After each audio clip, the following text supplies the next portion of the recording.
The sea can be a dangerous place. Even with modern ships and modern technology, disasters can still happen. Collision, fire, and foundering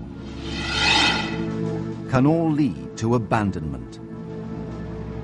When human lives are at risk, all seafarers owe it to themselves and their colleagues to understand their responsibilities.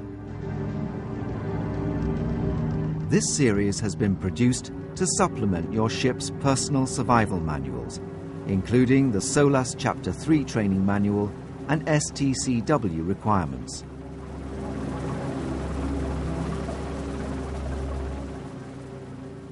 This video looks at enclosed lifeboats, free-fall lifeboats, and rescue boats.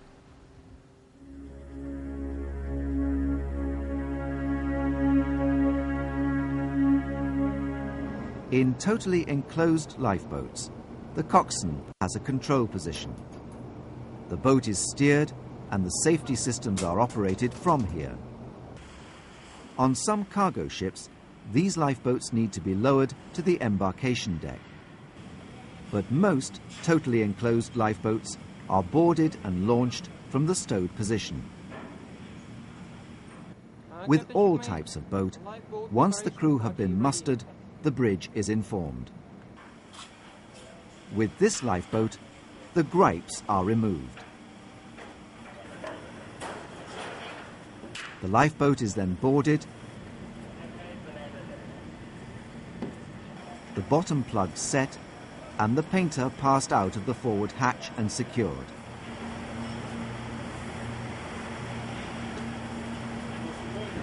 As the ship is in port, the harbour pins are removed, and the boat is then lowered to the boarding position.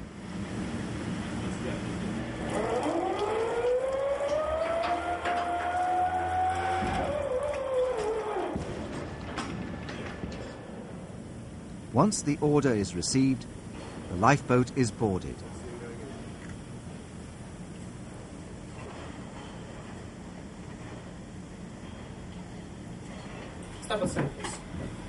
Occupants need to be directed to their seats.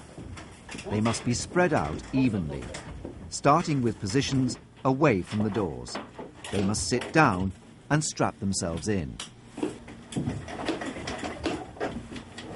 As they enter, designated crew members bring with them the satellite EPIRB, the radar transponder, and if there's time, extra water.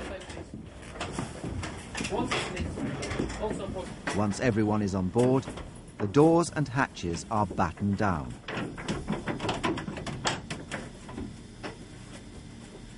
Life jackets need to be worn by all occupants.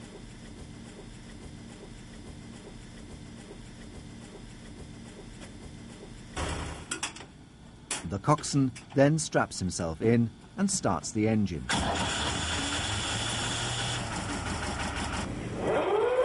This boat is lowered from on board the ship.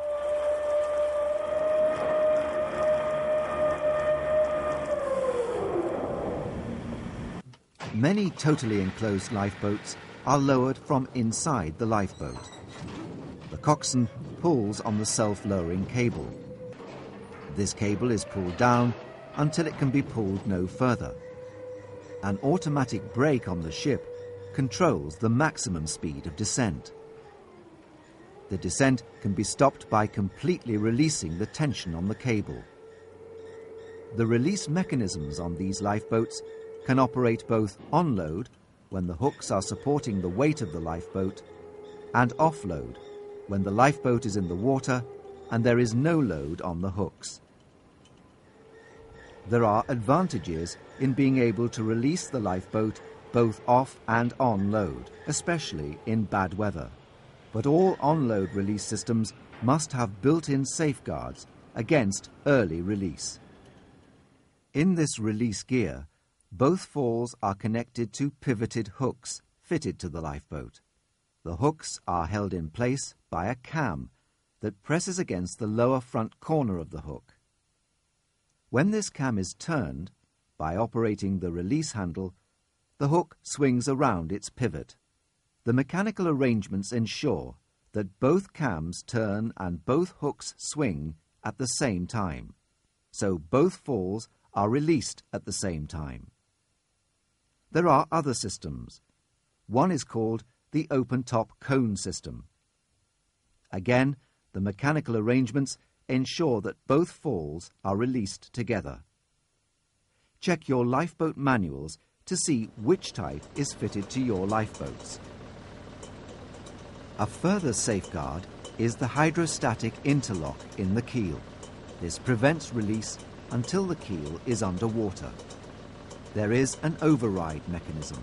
This must only be activated by the coxswain.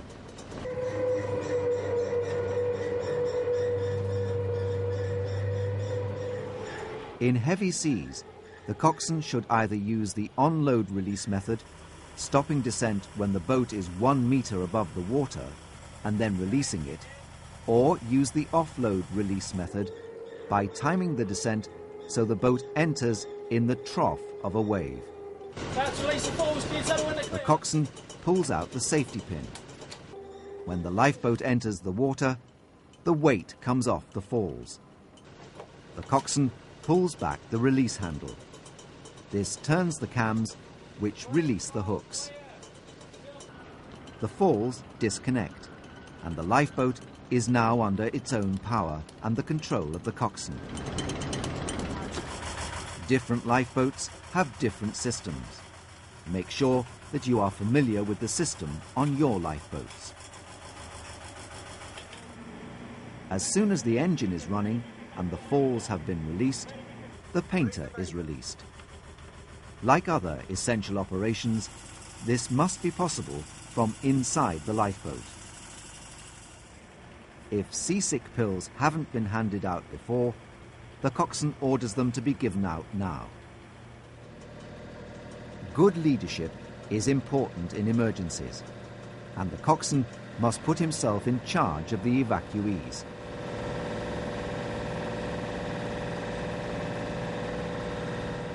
Steering will be largely done by compass.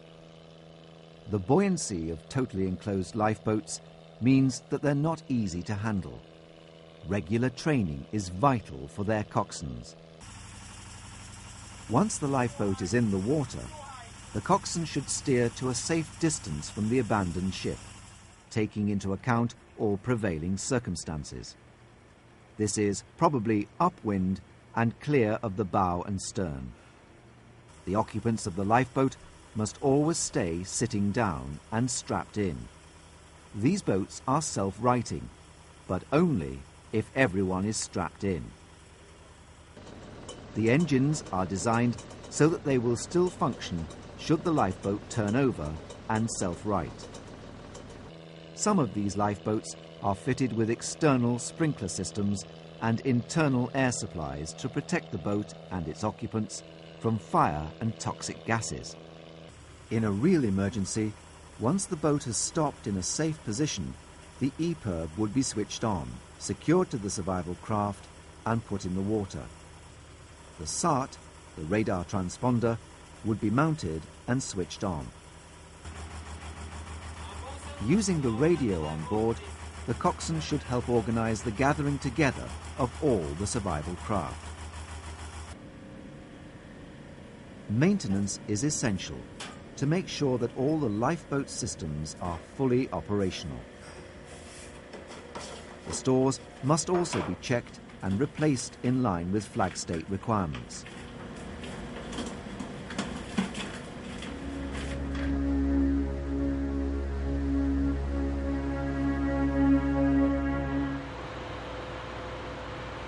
Free-fall boats are not lowered from davits, but descend directly into the water. They are always boarded in the stowed position. An officer prepares the lifeboat for launching by first releasing the chocks that secure the boat in place. The battery charging wire is then disconnected. The officer enters the lifeboat and switches the boat's electrical system to battery power. The crew musters in the normal way, but they must enter the lifeboat in an organized way. Space is restricted inside, so some ships are provided with inflatable life jackets. You need to know and follow the procedures on your ship. The steep angle at which they are boarded makes it essential that boarding is carried out calmly. Personnel in the boat must be distributed evenly. On some ships, everyone has a seat allocated to them, so they enter in seat order, those nearer the bow of the lifeboat first. If individual seats are not allocated, then the lifeboat crew will direct people to their seats. Once in their seats, it is essential to strap in properly. You will need to make sure that you're using the right strap for your seat. Many of these lifeboats have head restraints that must be worn.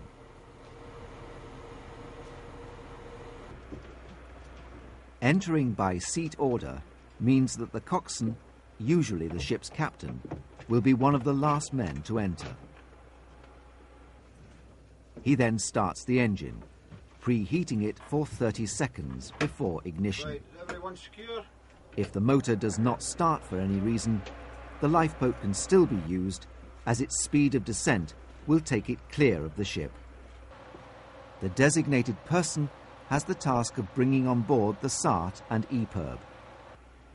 Sometimes this is the chief officer. Once everyone is on board, the door is shut.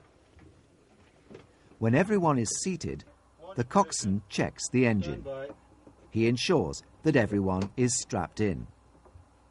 He then operates the release handle and launches the lifeboat. Maintenance is important for free-fall lifeboats. The rollers on the ramp must be maintained according to the manufacturer's instructions.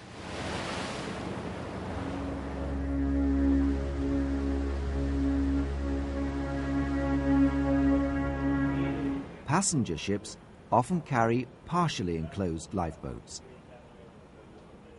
The types of release gear are similar to those of totally enclosed boats, with onload and offload release possible.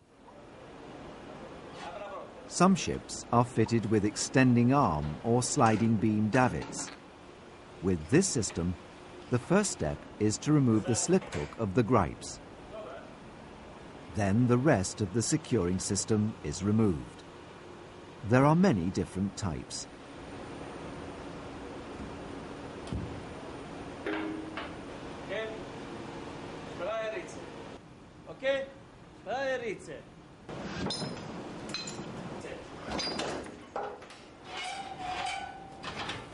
Then the winch operator, in this case also the leader of the party, lowers the lifeboat to the embarkation deck. Bowsing arrangements depend on the davit system. This particular lifeboat is self-bowsing and descends to the position of passenger embarkation. You need to understand the system on your ship. Once at the embarkation deck, the party opens the ship's rails and positions steps that will make it easier for passengers to board the lifeboat. The helmsman opens up the sides, enters and turns the main battery on. With this lifeboat, the external power supply automatically disconnects as it is lowered. Once the lifeboat has swung into the embarkation position, the bowsing gear is released. Then the passengers are embarked. The first passengers are placed furthest from the entrance, and they are directed to their places by the crew to get an even load. The wide side openings allow rapid evacuation of passengers. In passenger ship operations, there will usually be a lifeboat party who will lower the lifeboat. Once the order has been given, the boat is lowered, in this case by the winchman, although the boat can be lowered from inside. In training, the coxswain must release the hooks from inside the boat as this is the way it will need to be done in a real emergency.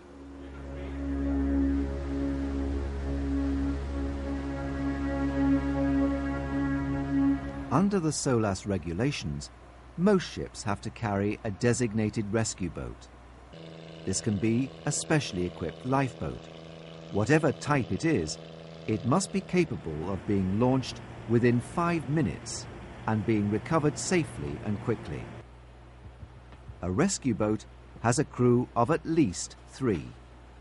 They must all be dressed in anti-exposure suits or immersion suits of the correct size.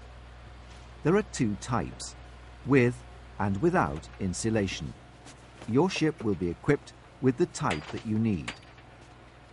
Rescue boat crews must practice getting into their suits so that they can do so quickly when required. Insulated immersion suits are more bulky but are essential in very cold waters. Some insulated suits do not require the wearer to have a life jacket. For the suit to work effectively, it must be done up completely around the face. Immersion suits incorporate a rescue loop around the waist. This is used to pull the wearer alongside. This loop must not be used to winch the wearer into a helicopter. The non-insulated suits are much thinner and are for use in warmer waters. In addition to this protection for 3 crew, occupants of open lifeboats will have TPAs, thermal protective aids. Each type is different, so be sure to read the instructions first. You get into them fully dressed, wearing a life jacket. TPAs reduce the loss of body heat and so protect the wearer against hypothermia. In life rafts, as well as enclosed and partially enclosed lifeboats, there must be TPAs for 10% of the occupants, with a minimum of 2. These should be used for anyone rescued from the sea. The TPA must cover the whole body except the face. Rescue boats must carry at least 2 TPAs for survivors. For rescue boat crews, frequent exercises are essential to ensure a rapid response in the rare event of a man overboard.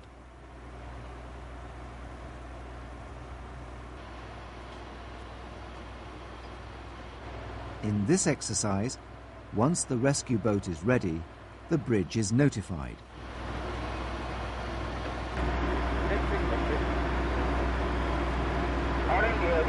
When the bridge gives the go-ahead, the officer on deck gives the order to launch. In a real emergency, immersion suits must always be fully zipped up. During the descent, the crew must stay sitting down. These boats are fitted with a release mechanism capable of both offload and onload release. Some are fitted with mechanisms similar to that seen earlier on the totally enclosed lifeboat.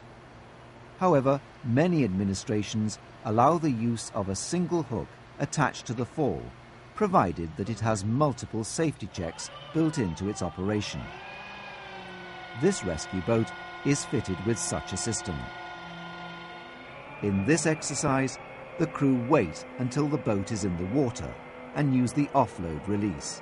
It is safe to do this in these calm conditions. But if it is rough, it may be safer to operate the onload release, with the boat just above the water. Once in the water, the fall goes slack and the hook releases automatically. The cable falls away, and when the painter is released, the boat is free. Always watch out for the swinging fall block.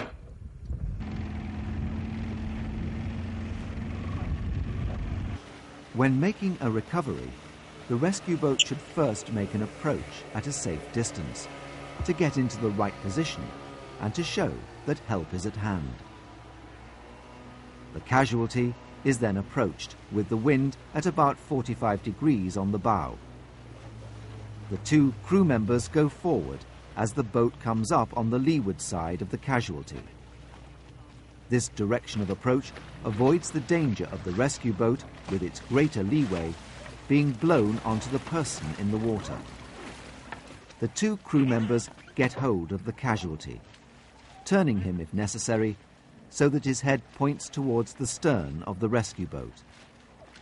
They then pull him into the boat so that his feet are pointing forward. In cold waters, it is very likely that the casualty will be very cold. They should be put into a TPA as soon as possible. Once the boat makes way, the bow will rise, and the casualty's feet will then be above the head, the correct position for first aid. In rigid rescue boats, it may be necessary to use a boarding net or other method to rescue a person from the water. The next stage is the recovery of the rescue boat with its crew and casualty. This is not too difficult when the ship is stopped. If a sea is running, the master will navigate the ship to help the rescue boat. However, connecting the boat to the fall in a seaway is never an easy task. It is important to maintain regularly all the ship's emergency life-saving equipment, especially the release mechanisms. The stores, particularly the pyrotechnics, should be checked to ensure that they're up to date. Participate fully in all emergency exercises. Read all available manuals. Take advantage of all emergency response courses. Watch this series of programs again. Make sure that you know what to do in case of an emergency. Your own life, as well as the lives of everyone on board, may depend on it. Many of the survival techniques for life raft and lifeboats are dealt with in the 4th program in this series.